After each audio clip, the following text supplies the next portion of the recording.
Hello everyone, this is Warhawk Beyond 2040 and welcome to another edition of the Batwoman Season 3 review series. And today I am going to be talking about episode 12, We're All Mad Here, which I have just finished watching. And before I get into talking about episode 12, I just want to quickly say that we are now one episode away from season 3 being brought to a close, which also means we are now one review away from wrapping up this review series for good.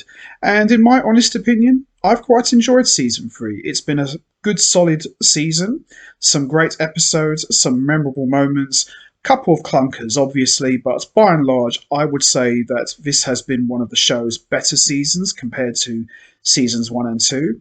I've actually grown quite fond of Javicia Leslie. She's filled the shoes of the Batwoman role quite remarkably. And the Ryan Wilder character, I actually like her. You know, certain moments I'm not a fan of the way she's written, but by and large I think she's a great character. Very fun, very energetic, very bubbly, and it really shows in Javicia Leslie's performance throughout the episodes. And I quite like her. You know, for me, she's the definitive Batwoman as far as the Arrowverse is concerned. And I'm looking forward to seeing more of her, and hopefully we'll get to see her play in bigger roles in future crossovers. So, going to give a quick recap of what's happened so far, and then we're just going to get straight into episode 12 and talk about it. So, the quest is on, or should I say, the hunt is on for the Joy Buzzer that belonged to the Joker. Now, in the previous episode, this Joy Buzzer fried the brain of Marcus, which is Ryan Wilder's brother, and it's made him become like a Joker-esque sort of villain. And to our understanding, that if they get hold of this buzzer, they will somehow be able to restore Marcus back to normal. However, Alice is also after the buzzer. Why? We don't know yet, but we do learn about it in this episode. So, as I said, the hunt is on to look for the Joy Buzzer of the Joker. And as I said, this was a very good episode. I really enjoyed this one a lot. And it done a fantastic job in building up to the season 3 finale. And yeah, this was really good. As I said, there were a couple moments in this episode that were kind of a hit and miss for me. The whole relationship thing with Ryan and Sophie. I understand this is what they've been building up to for quite some time, but I didn't really have much interest for this. I understand and respect it's there, but it doesn't mean I necessarily have to like it. Doesn't mean I hate it. It's just something I can probably live without, but it doesn't really change my opinion on the fact that this was a good, solid episode. So with that all said, let's not waste any more time. Let's get straight into it. Let's talk about episode 12, We're All Mad Here. So we see at the beginning of the episode, Beth is losing her mind and she pictures herself as Alice as she's breaking in and taking out members of security. And we are cut to the present where we see Beth is in court and her trial case is dropped. Ryan is upset because she learns that Beth used the Joy Buzzer on herself to restore her brain back to normal, and Ryan is upset because that was meant for Marcus and that was her last shot, and she says that nothing has changed her opinion about her. We then see she punches a mirror telling Alice to leave her alone. So you've kind of got this duality thing going on in Beth's head. So you've got the Beth persona and the Alice persona just fighting it out in her head. And to me, Rachel Scarsden once again owned another episode. To me, I've said this in previous reviews, Rachel Scarsden to me carries the hell out of this show. Rachel Scarsden is a fantastic actress, and I would not say no to seeing Alice having her own spin-off series.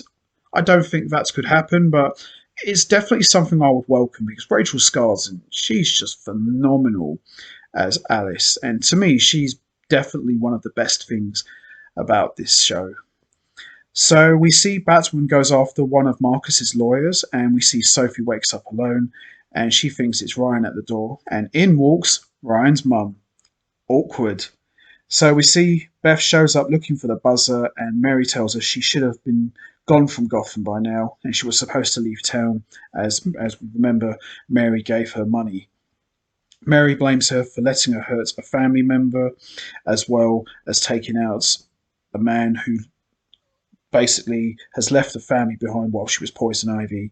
And Beth says that I have her own problems. So in a way, Mary is kind of right because Alice did kind of lead her up the garden path, no pun intended, but at the same time, she did keep her safe. You know, you have to give Alice that, like her or not, she did keep Mary safe while she was under the influence of poison ivy. So we then see Ryan comes home to see her mum, who Sophie is yelling at, and she knows she is there to hide from Marcus. We see that Ryan finds Marcus's calendar and she shares what his plans are. She mentions an appointment with a Barbara. Jada takes off, Sophie follows. Jada is still involved with the Black Glove Society and she calls her associates and they're not safe. And then she is kidnapped by a driver who we thought was her driver. Luke helps Sophie and Ryan find who took Jada. Mary visits the family of the man she killed while learning that Alice took the fall for her and actually turned herself in. Beth tries to get a joy buzzer made. Just then, Marcus comes in after she kills the maker of the buzzer, who was the sidekick of the original Joker.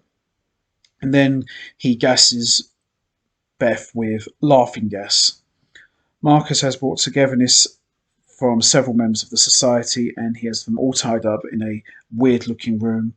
Jada is there as well with her hands tied and they all stare at one another as he laughs just like the Joker. Mary learns that Alice took the blame for the murders when she was poison ivy and Alice stops Marcus from killing his mother. He forgives her and they team up. She isn't interested in this and he tells her a story about his youth and what the Joker did to him. He is responding for her mother dying and he takes off. Just then we see Batwoman arrive. She unties Jada and tells her to run. And outside, Luke and Sophie stop Alice from using the buzzer.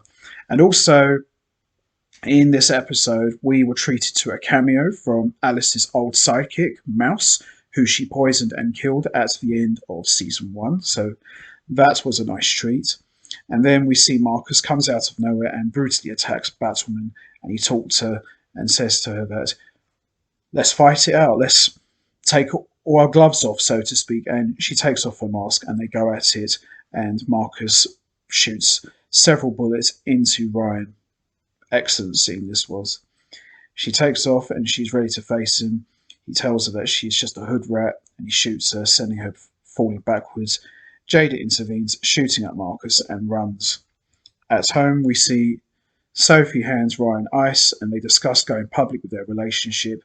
Luke and Mary interrupt and Sophie and Ryan make their relationship official and they have the buzzer at least. And in that moment, Mary figures out they are a thing and Luke is very confused, but Mary screams with delight that they have finally got together.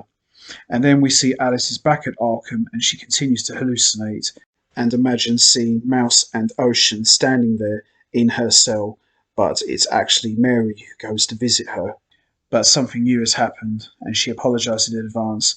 And as Mary tries to figure out what's going on, Marcus enters the Batcave and says to himself, let's have some real fun. And that's how we end episode 12, and that wraps up my review. Overall, I thought this was a good solid episode. Couple of clunkers in there that I could do without, but by and large, this was a good solid episode and it didn't change my opinion whatsoever, what I thought about it. And as we gear towards the season finale, this was probably one of the more enjoyable episodes. You know, there can only be one Joker, but Marcus showing the mad tendencies of the Clown Prince of Crime, I thought was quite well done. And I'm kind of glad they didn't give him a Joker look. I like the idea that he wears bright and colourful clothes, like the Joker, but I'm glad they didn't dye his hair and give him makeup and all that. So I'm really pleased that they didn't actually bring the Joker into the show or make a version of the Joker. And seeing the flashbacks of what actually happened to Marcus as a child was quite interesting. And although we didn't actually see a full shot of the Joker, we got a little bit of his face which was blurred, and we saw a bit of his jacket and gloves, so that was good. So at least we kind of got to see the Joker a little bit, but it wasn't actually the proper Joker that we all know, so it was just a little glimpse of him, so that was quite cool. So that's going to be it from me. I'm going to wrap this up now. What did you think of episode 12? Did you enjoy it? What is your thoughts on Sophie and Ryan in a relationship now? Do you think this could be a good thing, or are you not too bothered about it? And also, what was your thoughts on Beth trying to make herself normal with the buzzer? Do you think there is still a chance she could be redeemed and we could finally see Beth back to normal? And also, what was your thoughts on Marcus breaking into the Batcave? What plans does he have? Is it possible he could try to recreate the whole no man's land situation?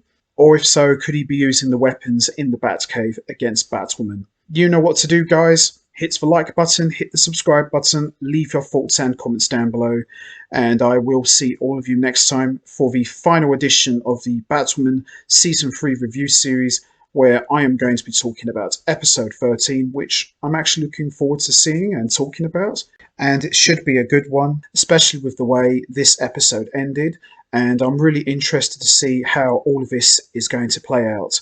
So until next time, take care, everybody, and stay safe. And once again, as always, much appreciated. Thanks for listening.